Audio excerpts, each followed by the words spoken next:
Hello student, आज हम पढ़ने वाले हैं दर्पण के बारे में। तो मैं आपको पहले बता दूं, प्रकाश की जो परावर्तन की घटना है, यानी प्रकाश परावर्तन को हम और अधिक विस्तार से समझेंगे तो हमें दर्पण की आवश्यकता पड़ती है। तो हम बात करेंगे दर्पण के बारे में। दर्पण के बारे में सबसे पहली बात अपन ये करते हैं कि दर्पण मुख्य रूप से दो प्रकार का होता है। पहला है समतल दर्पण,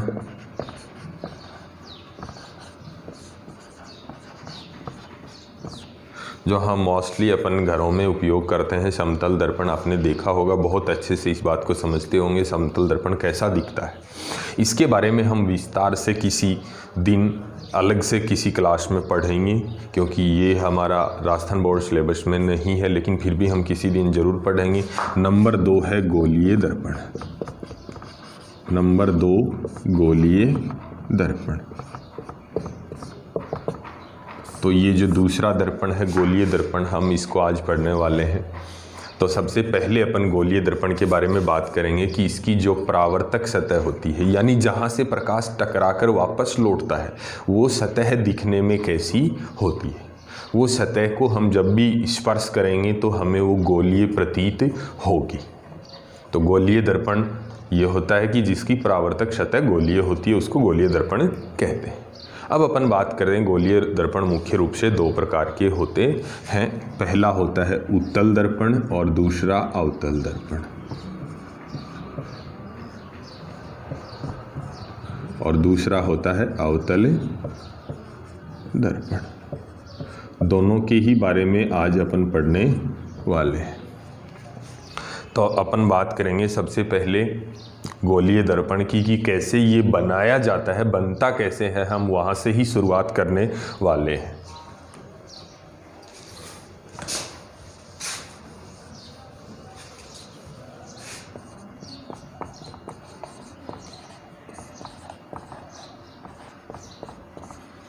तो गोलीय दर्पण बनाने के लिए हमें एक कांच का खोखला गोला लेना पड़ेगा। कांच का खोखला गोला, जिसको हम गोलीय कौस बोलते हैं। मैंने ये कांच का गोला ले लिया। ये जो कांच का गोला आपको दिखाई दे रहा है, ये अंदर से खोखला है। अब हम क्या करते हैं, इस गोले को काट देते हैं। दो भागों में बांट दिया जाता है इस गोले को काट करके, एक बड़ा भाग और एक छोटा भाग। जैसे मैंने यहाँ से इसको कट कर दिया। कट करने के बाद ये छोटे वाला भाग मैं अलग से रख लेता हूँ, यानी कि मैं इसको यहाँ रख लिया। ये वाला जो भाग यहाँ से यहाँ तक का था, मैंने इस भाग को अलग से यहाँ ड्रॉ कर दिया। अब क्या करता हूँ, मैं इसके या तो अंदर वाले पृष्ठ पे या बाहर वाले पृष्ठ पे किसी एक पृष्ठ पर पॉलिश कर देता हूँ। तो ध्यान से देखोगे, मैंने इसके बाहरी भाग पर पॉलिश कर दी। मैंने इसके बाहरी भाग पर पॉलिश कर दी। पॉलिश कहाँ की है? बाहरी सतह पर पॉलिश की है। तो ये जो दर्पण है, ये बनता है अवतल दर्पण। ध्यान से सुनोगे मेरी बात, जब तक इस पर पॉलिश नहीं की जाती है, क्योंकि ये क्या था, कांच का एक गोला था और कांच के गोले का ही एक हिस्सा हमने काट लिया। कांच के गोले का एक भाग हमने काट दिया और उस पे पॉलिश करी। तो देखिए ध्यान से, यहाँ से अपन समझेंगे कि ये वाली जो सतह है, ये कौन सी है? अंदर वाली। और ये जो सतह है, ये बाहरी सतह होती है। तो हमने पॉलिश कौन सी सतह, बाहर की साइड की या अंदर की साइड? बाहरी सतह पर पॉलिश की है। तो ये बन गया अवतल दर्पण। अगर यही कांच का गोला होता है, हम ये बड़े वाला भाग यहाँ से हटा देते हैं। अगर हम पॉलिश कहाँ करते? आंतरिक सतह पर करते, यहाँ पॉलिश करते, तो ये बनता उत्तल दर्पण। ये बन जाता उत्तल दर्पण। तो दोनों बातें ही अपन ध्यान रखोगे। उत्तल दर्पण को हम यूं ऐसे भी बना सकते हैं, यहाँ से ये देखो, ये भी अंदर वाला जो हिस्सा था उसी पे पॉलिश की है, तो ये भी उत्तल ही होगा। ये भी उत्तल ही होता है, क्योंकि इसमें भी बाहर वाली जो सतह है उस पर पॉलिश नहीं है, आंतरिक सतह पर पॉलिश है। यहाँ भी बाहर वाली साइड नहीं, अंदर वाली साइड ही पॉलिश है। यहाँ ध्यान से देखो, बाहर वाली साइड पॉलिश है, इसलिए ये अवतल दर्पण हो गया। तो अपने को यहाँ पर सबसे पहले बात करनी है किसके बारे में? अवतल दर्पण के बारे में। अवतल दर्पण। तो अवतल दर्पण का निर्माण कैसे कैसे हमने किया वही हम इसमें लिखने वाले हैं। तो अपन बात करते हैं अवतल दर्पण कैसे बना। गोलीय कोष था हमारे पास। क्या था? गोलीय कोष। कोष किसको बोलते हैं? खोखले गोले को बोला जाता है। गोलीय कोष का वह भाग, गोलीय कोष का हमने एक भाग कट कर लिया था और उसके बाहरी सतह पर पॉलिश की थी।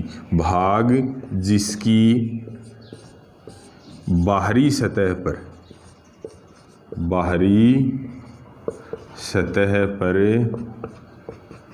पॉलिश की हुई हो,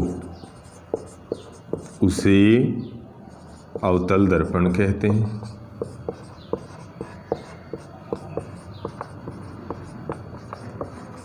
उसके बाद हम बात करने वाले हैं उत्तल दर्पण की।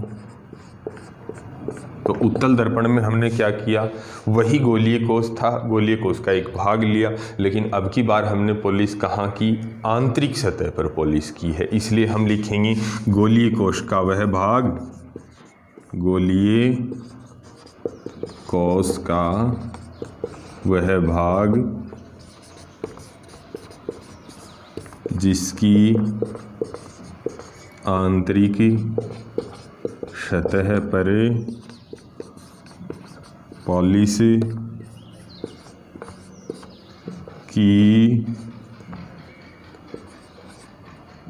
हुई हो, उसे उत्तल दर्पण कहते हैं। तो ये बात हुई हमारी उत्तल और अवतल दर्पण की। गोलीय कोष का एक भाग लेंगे, बाहरी सतह पर पॉलिश कर दी जाएगी, बाहर वाली सतह पर तो अवतल बन जाएगा, अंदर वाली साइड पॉलिश कर देंगे तो उत्तल बन जाएगा। उसके बाद अपन बात करने वाले हैं विस्तार से कि ये दर्पण को कैसे हम पर उपयोग करेंगे परावर्तन की घटना में, तो उसके बारे में हम बात करने वाले हैं। तो यहाँ एक जो हमारा महत्वपूर्ण बात थी, नोट लगा के लिखेंगे। आप देखते हो दर्पण पर हमेशा सामने वाले भाग से प्रकाश डाला जाता है। दर्पण पर हमेशा सामने वाले भाग से प्रकाश डाला जाता है। तो दर्पण पर सामने वाला भाग कौन सा होगा, हमें ये देखना ज़रूरी है। ये देखो, ये एक दर्पण हुआ, बाहर की साइड पॉलिश कर दी, ये अवतल दर्पण बन गया।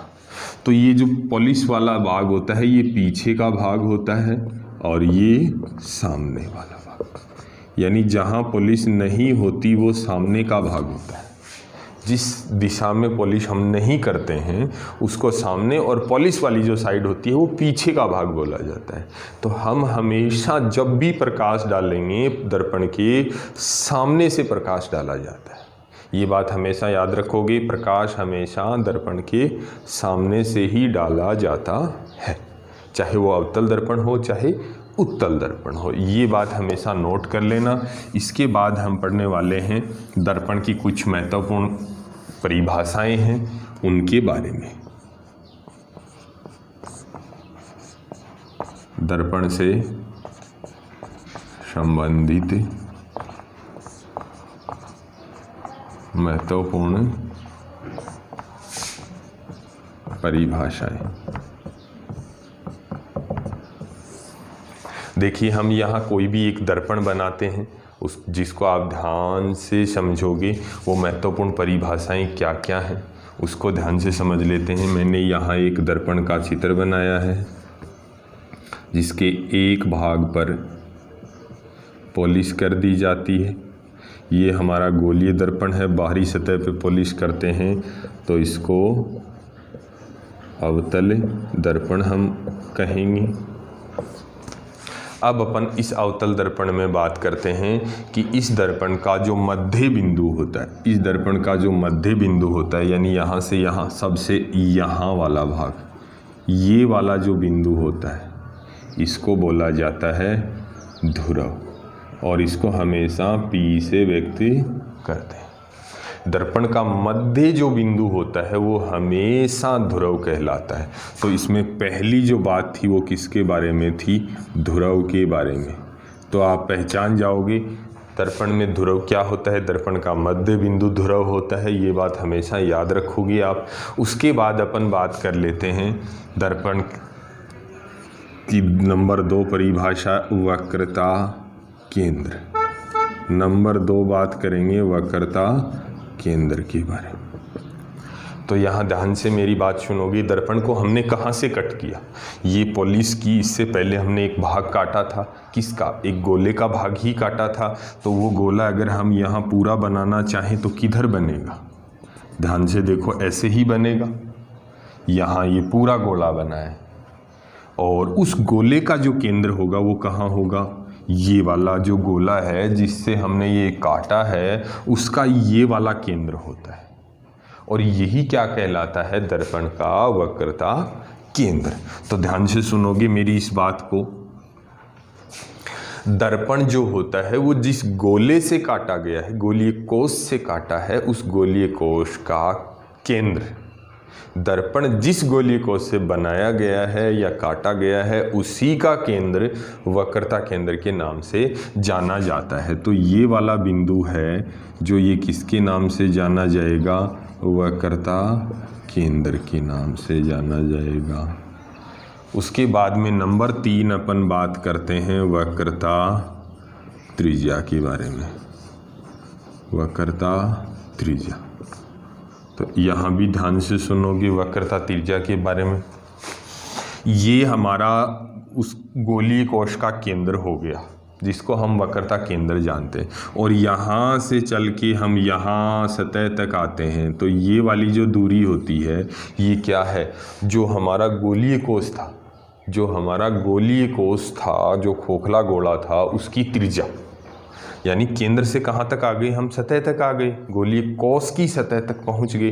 तो ये वाली दूरी हमेशा त्रिज्या के नाम से जानी जाएगी, इसलिए हम यहाँ पर इसको दर्पण की क्या कहेंगे? वक्रता त्रिज्या कहेंगे। कहाँ से कहाँ तक? ये क्या है? वक्रता केंद्र, और ये क्या है? ध्रुव। वक्रता केंद्र और ध्रुव के मध्य की दूरी, वक्रता केंद्र और ध्रुव के मध्य की दूरी क्या होती है? वक्रता त्रिज्या होती है, जिसको हम r से लिखते हैं, स्मॉल r से व्यक्त करेंगे इसको हम, ये वाली दूरी को। ये थी हमारी 3 बातें। इसके बाद हम कुछ और बातें पढ़ने वाले हैं। ये मैं थोड़ा सा इसको ठीक कर देता हूँ, थोड़ा मिटा देता हूँ यहाँ से।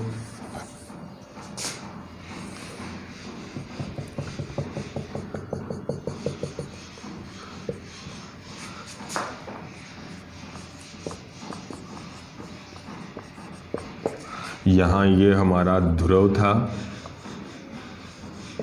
उसके बाद यहाँ हमारा वक्रता केंद्र था,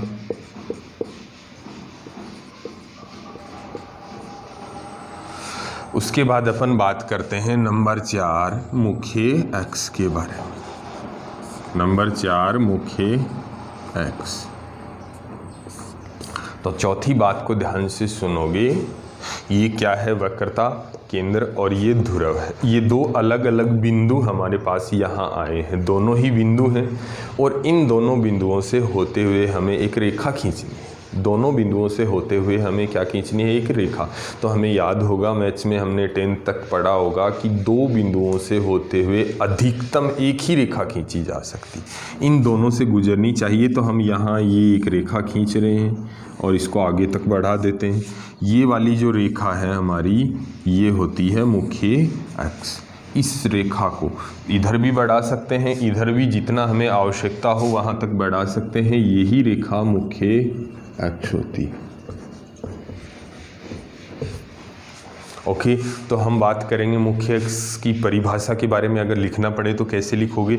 वक्रता केंद्र और ध्रुव दोनों से होते हुए खींची गई रेखा मुख्य एक्स कहलाती है। उसके बाद मुख्य एक्स के बाद अपन बात करते हैं यहाँ से यहाँ, ये वाले, यहाँ से यहाँ तक ये जो डिस्टेंस होती है, ये वाली जो दूरी, इसको कहते हैं द्वारक। नंबर 5 हम बात करें द्वारक। तो द्वारक में हम बात करेंगे जो हमारा गोलीय दर्पण था, जो हमारा उत्तल हो या अवतल हो, उसका जो व्यास होता है, गोलीय दर्पण का जो व्यास होता है वही क्या होता है, द्वारक कहलाता है। गोलीय दर्पण का क्या कहलाता है, गोलीय दर्पण का जो व्यास होगा,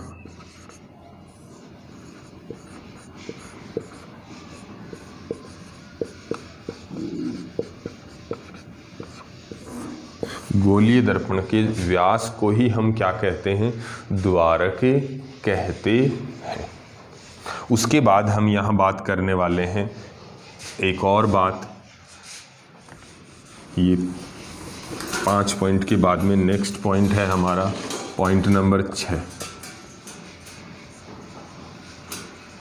मुख्य फोकस। तो ध्यान से सुनिएगा, अब हमें प्रकाश की किरण डालनी पड़ेगी। तो हम यहाँ वो दर्पण फिर से बनाते हैं। ये हमारी मुख्य अक्ष हो गई, ये ध्रुव हुआ, इसको पी से लिखेंगे। यहाँ हमारा वक्रता केंद्र था, तो केंद्र यानी सेंटर सी से लिखेंगे। अब हमें क्या करना है, मुख्य अक्ष के समांतर प्रकाश डालना है। तो हमने बात करी थी कि प्रकाश हमेशा दर्पण के सामने से डाला जाएगा, यानी जो पॉलिश के अलावा जो दूसरा भाग है उधर से हम प्रकाश डालेंगे। अब इधर से हम कहीं भी प्रकाश डाल सकते हैं। तो ध्यान से सुनोगे, प्रकाश कहाँ डालना है, मुख्य अक्ष के समांतर डालना है। यानी ये वाली मुख्य अक्ष है तो इसके समांतर कोई भी प्रकाश की किरण डालोगे। ये किरण डाली हमने, ये प्रकाश की किरण हमने यहाँ से दर्पण के ऊपर डाली। अब ये किरण दर्पण से टकराएगी, टकराने के बाद ये वापस लौट जाएगी, दर्पण को पार तो कर नहीं पाएगी। दर्पण से क्या होगा, इसका परावर्तन होगा। परावर्तन मतलब टकरा कर वापस लौटेगी। तो वापस लौटते समय ये मुख्य अक्ष को क्या कर देती है, काट देती है। देखो वापस आते समय इसने यहाँ से मुख्य अक्ष को क्या कर दिया, कट कर दिया। तो ये वाला जो बिंदु होता है इसी को कहते हैं फोकस बिंदु। ध्यान से सुनोगे मेरी बात, मुख्य अक्ष के समांतर आने वाली किरण दर्पण से टकराने के बाद मुख्य अक्ष को जिस बिंदु पर काट देती है उस बिंदु को मुख्य फोकस कहते हैं। समांतर आएगी, टकराने के बाद काटेगी और जिस बिंदु पर काटेगी उसी को क्या कहते हैं, मुख्य फोकस। तो ये हमारा हुआ फोकस, मुख्य फोकस, या इसको फोकस बिंदु के नाम से भी हम जानते हैं। अब अपन बात करते हैं कि क्या ये सच में काटती है या हम इधर से डालते हैं, ये किरण ऊपर से नहीं डाल के यहाँ से डालते मुख्य अक्ष के समांतर, इधर से डालते तो भी ये किरण क्या करती, मुख्य अक्ष को इसी बिंदु पर काट देती। अगर ऐसा करते हैं हम तो भी यही हमारा क्या होगा, फोकस बिंदु होगा। उसके बाद अपन बात करते हैं, ये तो हमने अवतल दर्पण से पढ़ा था। अगर हम उत्तल दर्पण बनाते हैं, ये वाला दर्पण बनाते हैं जिसके अंदर वाले भाग में पॉलिश होती है, तो इसका ये मुख्य अक्ष हो गया, ये ध्रुव हो गया। अब ध्यान से सुनोगे मेरी बात को, इसका केंद्र किधर होगा, वक्रता केंद्र। तो आप इसको देख रहे हो, अगर इसको पूरा बनाएंगे तो गोला किधर बनेगा, ये वाली साइड, इधर गोला बनेगा। तो वक्रता केंद्र किधर बनेगा, इधर बनेगा। ये वक्रता केंद्र हमने बना दिया। अब अपन बात करते हैं कि इस पे प्रकाश डालना है। तो प्रकाश ये वाली साइड पॉलिश वाली है, इसको पीछे का भाग बोलते हैं, ये बिना पॉलिश वाली सामने वाला। तो हमें प्रकाश कहाँ से डालना है, सामने से डालना है। और ये दर्पण पे प्रकाश टकरा गया, इधर से प्रकाश आया, दर्पण पे टकरा गया। टकराने के बाद ये प्रकाश क्या करेगा, वापस लौट जाएगा। तो ये वापस लौटेगा किधर, ये वाली साइड।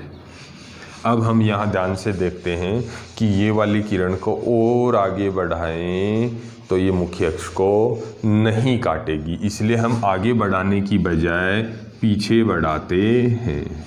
इस किरण को कहाँ लेके जाना है, हमें पीछे लेके जाना है। रियल में वास्तव में हम बात करें कि दर्पण के पीछे प्रकाश जा ही नहीं सकता, इसीलिए हमने इसको डॉट डॉट से व्यक्त किया है। वास्तव में दर्पण के पीछे प्रकाश नहीं जाता, लेकिन हमने फिर भी इसको पीछे बनाया है, यानी ये मात्र एक काल्पनिक बात है। दर्पण के पीछे की तरफ प्रकाश नहीं जाता, फिर भी हमें यहाँ मान लेना है कि प्रकाश पीछे जा रहा है। तो ये यहाँ पे काटता हुआ आपको रियल में नहीं काट रहा, क्योंकि रियल वास्तव में यहाँ प्रकाश है ही नहीं, इसलिए वास्तविकता में यहाँ प्रकाश ने मुख्य अक्ष को काटा ही नहीं है। लेकिन हमें ऐसा लग रहा है कि अगर प्रकाश पीछे होता तो यहाँ पर काटता, इसलिए ये हमारा फोकस बिंदु हुआ। ये हमारा क्या हुआ, फोकस बिंदु। तो यहाँ हम क्या लिखेंगे, ध्यान से सुनोगे, परिभाषा में क्या लिखना है, मुख्य अक्ष के समांतर आने वाली किरण दर्पण से टकराने के बाद में, ये बाद वाली को देखना है, दर्पण से टकराने के बाद मुख्य अक्ष को जहाँ काटती हुई प्रतीत होती है, जहाँ काटती हुई महसूस होती है, यहाँ रियल में नहीं काटा, काटती हुई महसूस हो रही है हमें, यही क्या है, फोकस बिंदु है। ऐसा उत्तल दर्पण में होता है। उत्तल दर्पण में वास्तव में मुख्य अक्ष को नहीं काटेगी, काटती हुई प्रतीत होगी, इसलिए हम कह देंगे समांतर आने वाली किरण दर्पण से टकराने के बाद मुख्य अक्ष को जिस बिंदु पर काटेगी वही बिंदु क्या होगा, मुख्य फोकस होगा। अब अपन बात करते हैं फोकस दूरी की। नेक्स्ट अपनी लास्ट परिभाषा है फोकस दूरी।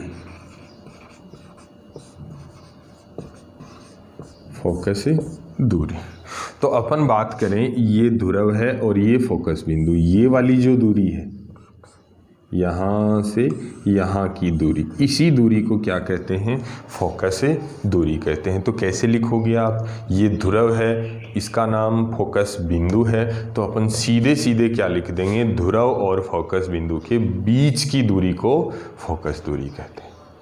तो आगे हम बहुत सारी विस्तार से हम पढ़ने वाले हैं, बहुत सारी बातें पढ़ने वाले हैं गोलीय दर्पण के आधार पर, तो उसमें हमें ये सब चीज़ें पता होनी चाहिए। ध्रुव पता होना चाहिए, ध्रुव क्या है, दर्पण का मध्य बिंदु होता है। उसके बाद वक्रता केंद्र के बारे में, वक्रता केंद्र क्या होता है, जिस गोलीय कोश से दर्पण बना है उस गोलीय कोश का केंद्र ही वक्रता केंद्र होता है। उसके बाद में वक्रता त्रिज्या की बात करेंगे, तो वक्रता त्रिज्या कहाँ से, केंद्र से ध्रुव की दूरी, केंद्र से ध्रुव की जो दूरी होती है वही वक्रता त्रिज्या होती है। उसके बाद नंबर 3 मुख्य अक्ष की बात करेंगे। मुख्य अक्ष में अब तक हमारे पास 2 बिंदु थे, ध्रुव और वक्रता केंद्र। दोनों से जो भी रेखा, दोनों बिंदुओं से, ध्रुव से और केंद्र से होते हुए हम जो रेखा खींचेंगे वही मुख्य अक्ष होगी। उसके बाद नंबर 4 है नंबर 5 है द्वारक। तो दर्पण जो हमने बना लिया है, जो काट के अलग कर लिया है, उस भाग का जो दर्पण है हमारे पास फिलहाल, जो बड़े वाला भाग था गोलीय कोश का, वो तो हमने अलग कर दिया। जो भाग हमारे पास बचा हुआ है जिस पर हमने पॉलिश कर रखी है, उसका जो व्यास होता है वही व्यास क्या कहलाता है, द्वारक होता है। नेक्स्ट बात करेंगे मुख्य फोकस। तो समांतर आने वाली किरण जिस बिंदु पर काटती है, रियल में काटती है, वास्तव में काट देती है, जैसे हमने अवतल दर्पण में बात करी कि वो वास्तव में काटेगी, तो उस बिंदु को फोकस बिंदु, या फिर नहीं काटे तो उत्तल दर्पण में होता है नहीं भी काटती है, काटती हुई प्रतीत होती है, तो काटती हुई प्रतीत हो उस बिंदु को हम क्या कह देते हैं, मुख्य फोकस कह देते हैं। नेक्स्ट जो बात थी वो ये थी फोकस दूरी के बारे में। तो ध्रुव और फोकस बिंदु के जो बीच की दूरी होती है, हमेशा ध्रुव और फोकस बिंदु के मध्य की दूरी फोकस दूरी कहलाती है।